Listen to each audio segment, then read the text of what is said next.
That's gooey, ballyhooly, Hollywood, where any office boy or young mechanic can be a panic with just a good-looking pan.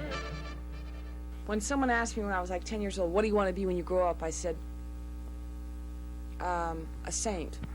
And then I realized that they looked at me like, move over, Charlie, you know, so I said, a movie star? Oscar Wilde, I think, said it. He said an actress is little more than a woman, and an actor is little less than a man. Of course, Mr. Wilde was prejudicing it. He'd probably just been to a first reading of one of his plays. Luck is very, very important part of it. Unfortunately, it's not always talent. And any shop girl can be a top girl if she pleases the tired businessman. Hooray for Hollywood! You may be homely in your neighborhood. Be an actor. I never thought I would do it as a profession. I only did it for fun. And cause, frankly, after I'd come off a stage when I was a little kid, people would just come up to me like I was holy or something. They were very respectful of me. When you're beginning and you're struggling, your tendency is to see what they're buying. You know, say, what are they buying? What? You know, get a lot of publicity, and the public gets to know your name, and get a publicity man, and look sexy, look gorgeous, and it has nothing to do with it. I'm 24 and I'll wait till I'm 30. At 30, if I haven't made it, I'm leaving. Because if I haven't made it by 30, I'm not going to wait around till I'm 50 and say, gee, I'm not a star yet. No, I will definitely take off in a different direction. Go out and try your luck, you may be Donald Duck. Hooray for Hollywood! Hooray for Hollywood! I think they're looking for tall, dark, and handsome with a British accent. You think you've got it? I have just as good a chance, I suppose, as the other 200 gentlemen out here. What are the expectations? Rather nil. Just like to get a chance to meet her, perhaps, and I haven't been on a cattle call in a long time. I thought it would be a good experience. It's humiliating. You look so serious. I'm not serious. You're meeting a comic director. I know. Well, I got away with that, Stanley, didn't I? We host. These are my friends. Clément Saint-Georges, you're French? Clement St. George, I'm English. Next time I'll keep my big mouth shut. I changed my name. Uh-huh. But you do speak with an accent, don't you? I am English, yes. Have you a guild card? Yes, I've been out here 4 years. I've been acting Good, good. That means I'll see you again. Au revoir. Okay, fine. Next gentleman, who wants to be a star. If he doesn't want to be a star, better not hang around. Well, I'll be the next star of 76. Add up, boy, that's the spirit. Thank you very much, Irving Rapper. I'm Helen Burns. It's you. Good to meet you. Nice to meet everyone, but we've never met. And where are you from? New York. New York. Why couldn't you come from London with a British accent? I've got a British accent from having lived in London. I was born in New York. You lost it. I lost it where? You lost the whole goddamn thing. Well, then forget it. Listen, I don't want to forget it. I should read this thing. Now, may I read this at my leisure when I'm more sober, because I shouldn't have been so unprofessional with you. And I was doing it only for laughs. So you will Yes, forgive I do me? understand. You will forgive me. No. But I will read all these things at my leisure very carefully. That's my job. All right. Thank you very You're much. standing in the way of another future colleague. Certainly am not. Goodbye. Next, please. You sound like you have a slight accent already. Yes, I do. So I want to put a bit of a continental flavor in that. I see. Do you have a British accent? No, they said, but if they need one, really, I can do it in a week, because I just found out about it the other day. So it would take me about a week to learn it. So, thank you. Thank you. How you doing? Hi. Tell me your name again, though. Barry Hober. Okay. You've been acting for a while and tending bar, right? Right, 11 years. Okay. Does it ever bother you when you're in here and people are talking about making the business and you're tending bar, listening? Every day. No, not really. No, it's they're the same as I am, really. They're in the same position. They've done it before. They're still doing it themselves somewhere else. My guess would be that it really pissed you off for a long time, that something was happening to you that was totally outside of yourself. and you're getting goodies back in the form of a lot of recognition and your picture here and there, and everybody knew who you were and this and that. But in fact, you know, they were just throwing you out there in a way. That's right, because if you're not going to work, something else will work. You're just a piece of bait, you know. You've been a good old wagon, but you done broke down, and that isn't work. For every one of us idiots that are around today, there are 100 idiots that can do the job as well, if not better. And we should remember, you know, we can all be replaced. Out where they say, let us be gay, I'm going Hollywood. I'm Valley Moon, things to you, I'm going Hollywood. Hey, while you sleepy heads are in that haze, I'll be dancing, I'm going to be dancing with the sun-kissed baby, and I'm on my way. Here's my beret, I'm going Hollywood. What I'm about to do is try to get an agent out of here with a very big agency, William Morris, which they say is very difficult, but hopefully it'll turn out okay. How did you make the contact to get into William Morris? Through a friend who knows of my work, and she suggested I see an agent in William Morris. She knows me from New York City, and I've just moved out here, so if nothing works out here, then there are other agents, but it would be nice. You know. What do you expect is going to happen? Oh, he'll probably just look at the book of pictures and look at my resume, and I have a video cassette because I have a movie coming out that I have one of the leads in, and hopefully he'll take time to look at the video cassette or keep it to see, you know, what I can do. Otherwise, he'll just, one agent said, "My, you have pretty white skin," and that was the extent of it. So I hope something more happens than that.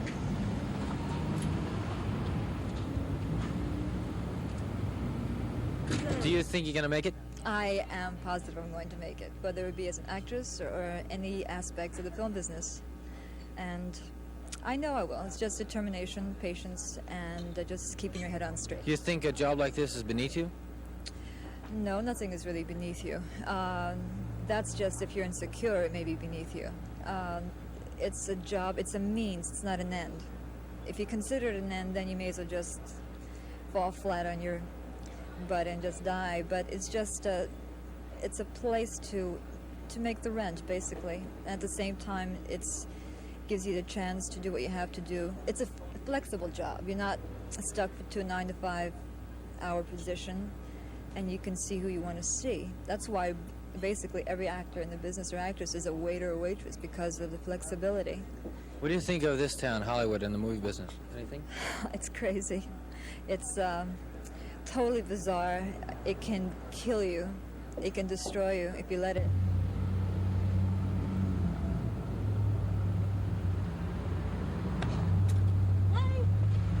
How'd it go? Oh, he was darling. He really was. He was just very sweet, and he kept me kind of a long time. And, oh, hi. He's standing around with that camera. But he was darling, and he kept my picture and took my phone numbers and said that work comes up, he's going to call me. And he also said, because they do handle so many stars, you should hear the people I'd be competing with.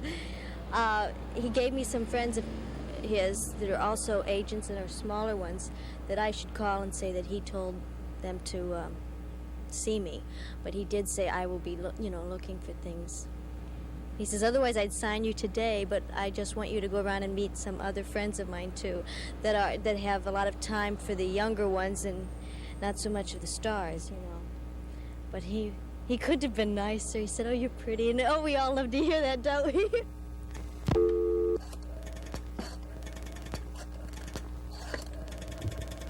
Do you know about this tall, blonde, slim stripper in the two-part Starsky & Hutch called Jinx Ship?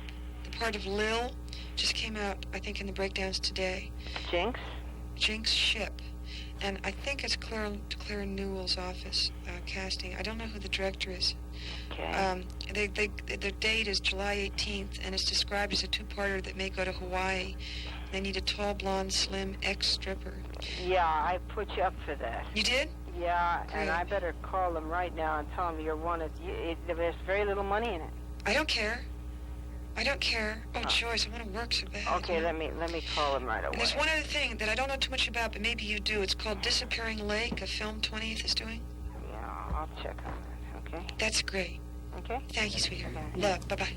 I think that Sally is very versatile, and I think that that's the quality that's going to make her a star.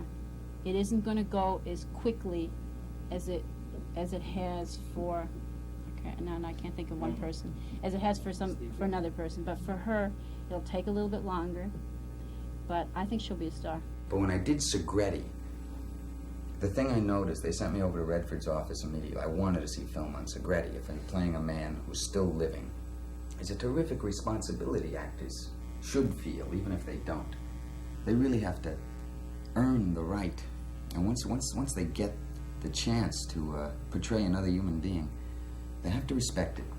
So I went and I saw a little tape, some cassette they had of Segretti. He was trying to avoid newsmen out at the marina, and everything had hit the fan. And I only heard him say one thing on camera, but you're holding a camera like that, and all the newsmen were there and stuff, and he was nervous. He kind of half liked it, and he half had to get away because he was scared. He was very scared. It's heavy stuff involved in Watergate. So he was looking in the camera, and I kept asking him questions. Donald, Mr. Segretti. And he just said, when are you guys gonna get off my back, you know? And he waved, and he tried to get to his car. And that grin, he had that big grin, and his eyes were lit, but they weren't smiling. He was scared or something. And when he grinned, it was like all I saw were teeth and a very round face, like a chipmunk kind of thing. So when I got there, I said, I knew I had to stuff my cheeks to get that look. And I drank a lot of Maltese to try to just put on a little weight in a few days. But these were the makeup sponges that we cut down. I don't know if they still fit. I shoved them all the way up.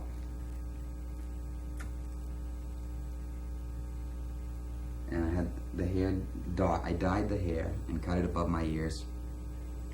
And he had that kind of, I don't know if that have quite the same effect, but it's that kind of a grin. I stuffed them all the way up. What can I do for you? Donald Segretti? That's right. I'm Carl Bernstein from the Washington Post. Hi. What can I do for you? Well, my paper just sent me out here to try to persuade you to go on the record. Why me? I guess because you were the head coordinator of Nixon's sabotage campaign against the Democrats. Carl, you want some coffee? You read my mind.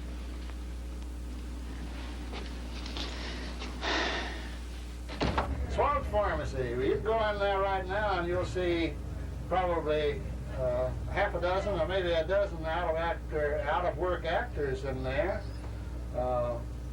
having their coffee and donuts and what have you, and bemoaning the fact that they're not getting any roles in films right at the moment. I've done 125 television shows and 77 features. Are we shooting? Go ahead. Every time I get cast, it's a hood.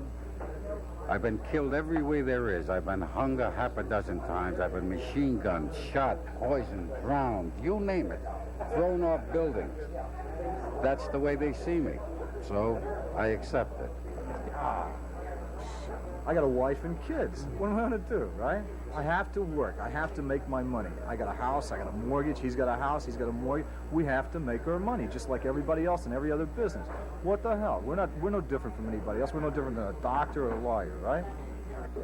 Never buy anything you cannot hawk. That is the standard rule for all actors. You guys mind telling me how much you make in a year? I made $43,000 last year. I made about $25,000 last year, and the year before that, I'd rather not say, thank you. Come on, Bernie, we said under 7. Yeah. I came out here 11 years ago in a summer stock production. I came out here for 2 weeks, and I went on Gomer for one show, and I stayed 4 years.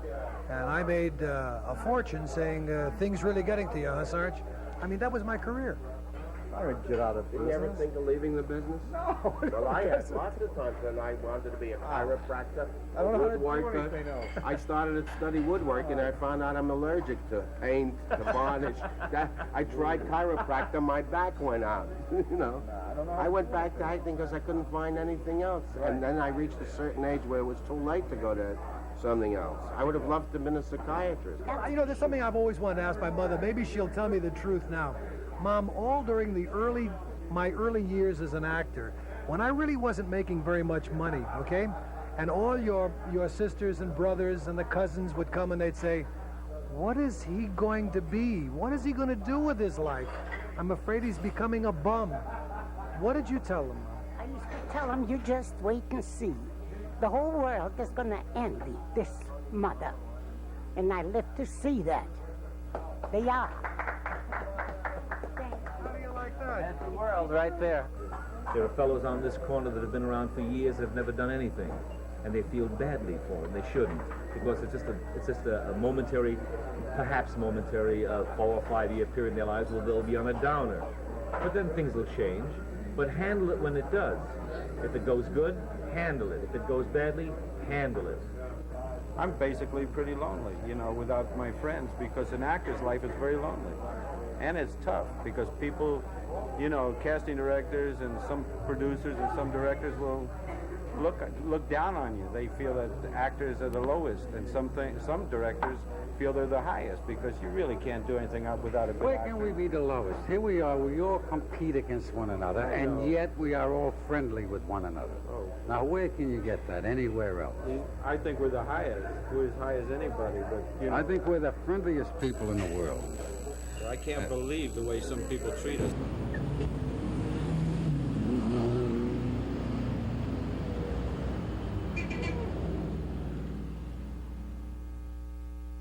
Where we can get somebody, I mean, by contract, you have to approve somebody that you call a marquee guest star.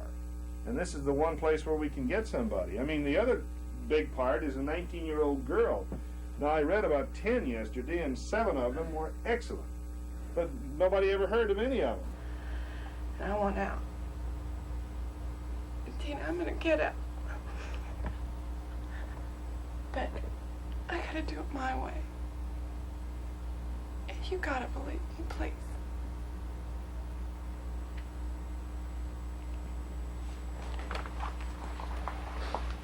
Okay. Anything? Well, I'd like for you to do it one more time. I'm your sister. I'm in trouble and I want out. Tina, I'm gonna get out, but I have to do it on my own. Just gotta believe me.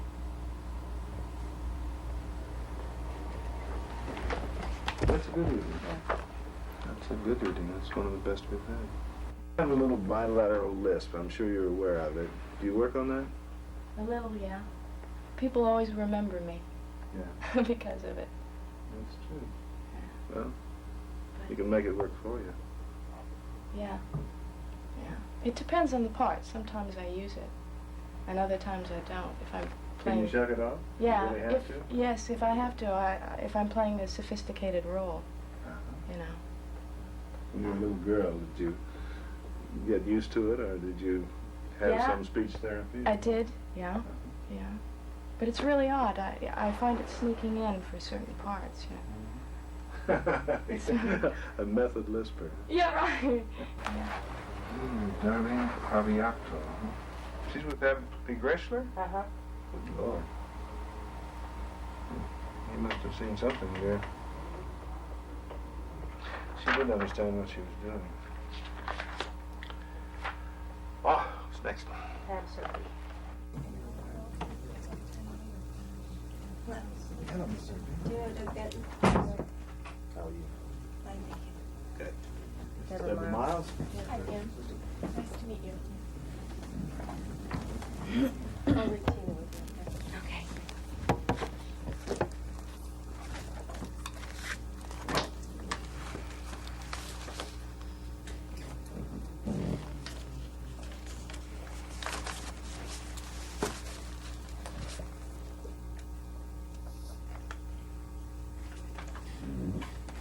Yes?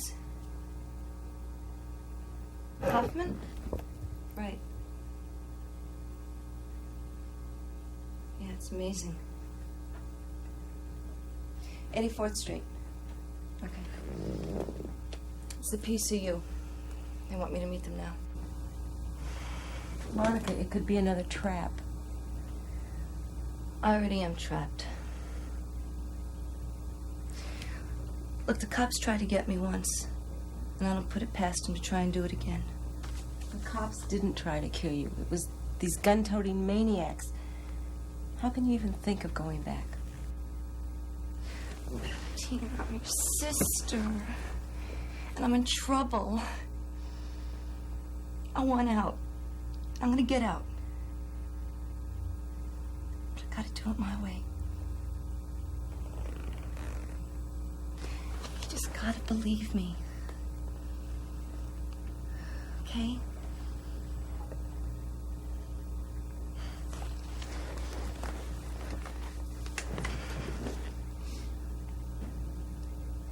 That's nice. How tall are you? 5'7". Mm-hmm. You Italian? Your dad Ralph Serpi? Uh-huh. Would you mind waiting outside? That's a very good reading.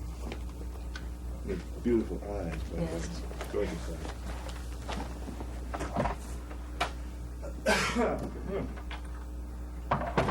What do you think? She's good. The best we've read so far. Monica, this could be another trap. I'm already trapped. The cops almost got me killed by using me, and they're not above trying it again. Oh, Monica, it wasn't the police who tried to kill you. Those people you're dealing with. Those gun-toting maniacs. And on our left, the circular driveway, this was the home of the newspaper columnist Hedda Hopper when she was alive. And coming up on our left, let's look down the driveway and see how many cars Kojak has today. Kelly Savalas, you're on the left.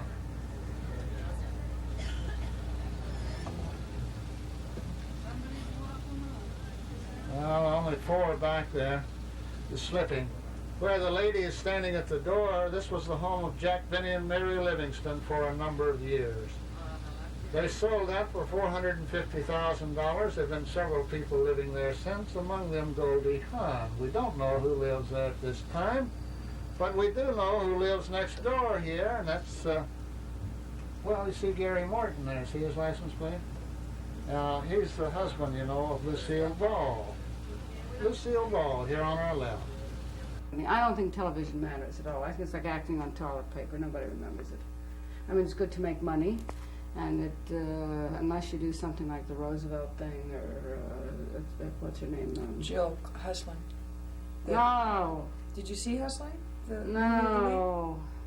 Because she got Lombard out of that, and then out of Lombard she Lombard is terrible. No, it's a hunk of crap. She's got a whole your bunch of... values are getting so crazy, No, but darling. Shelley, You're she's got such a good career. actress. She's got a career. No, She's she gone hasn't. from one film to another. No, she hasn't. Going from one film to the other doesn't make you an actress.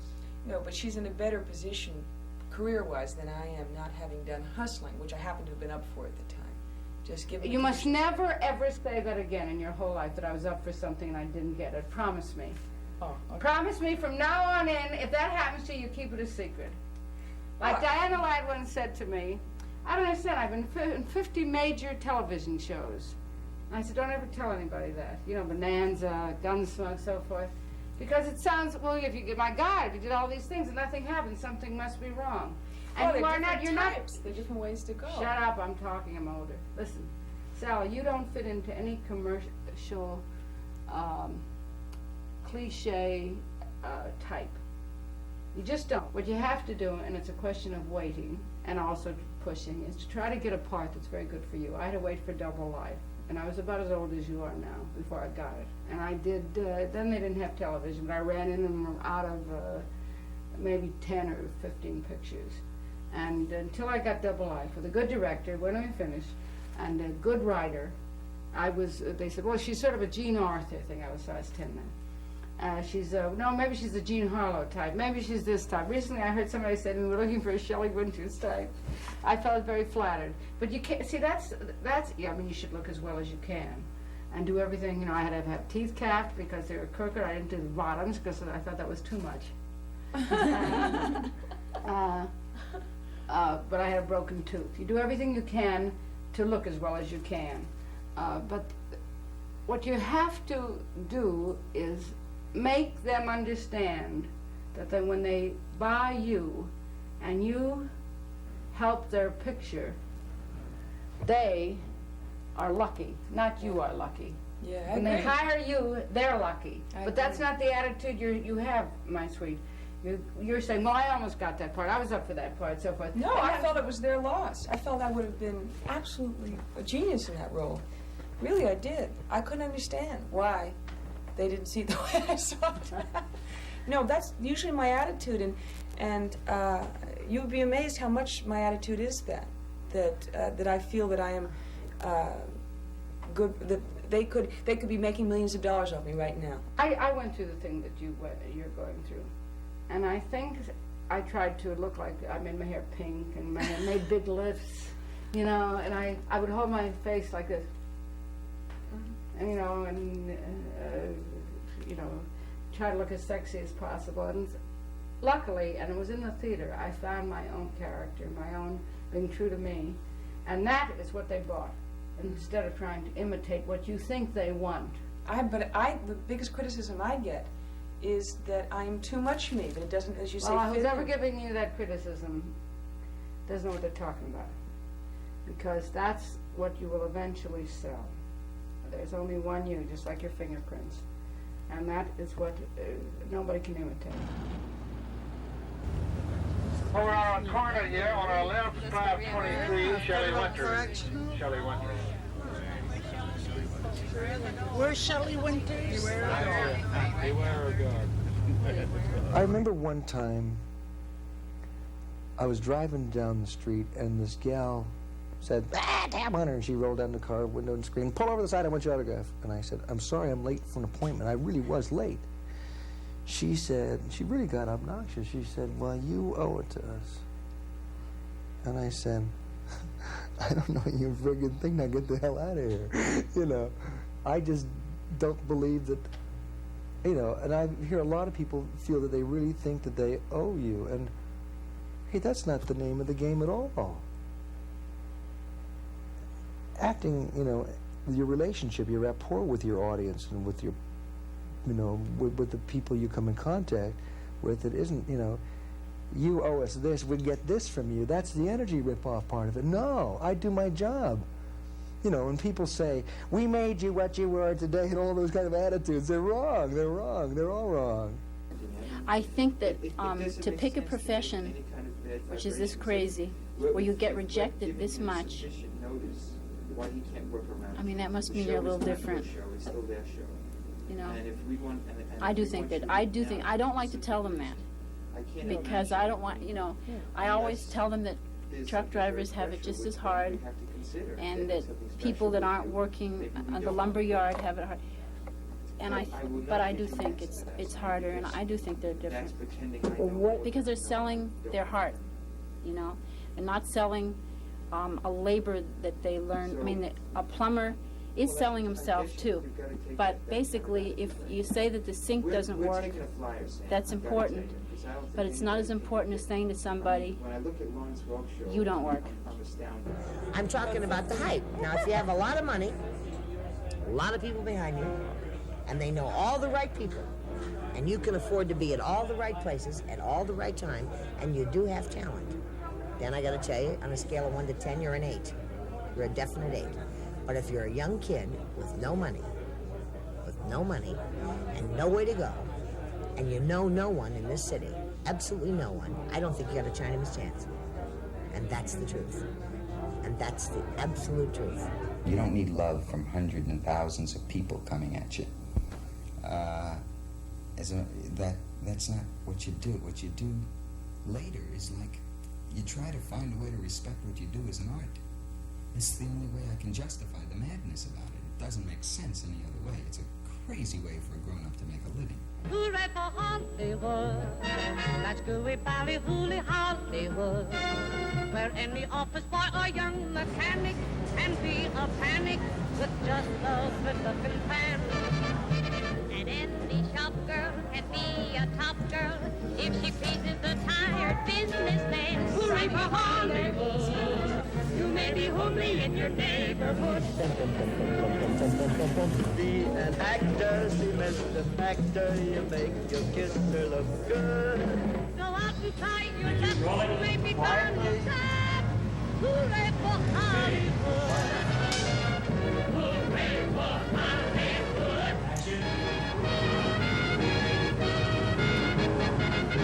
Hey, Benny. Now ain't it funny, they pay them money. Shows what you can do if your horse can act. Hooray for Hollywood. They hire fellas whose physiques are good. And then they tell them they're the perfect shape men to act like ape men. And they convince them they should. They make them grunt and yell, oh. And people think they're swell, oh. Hooray for Hollywood. It's the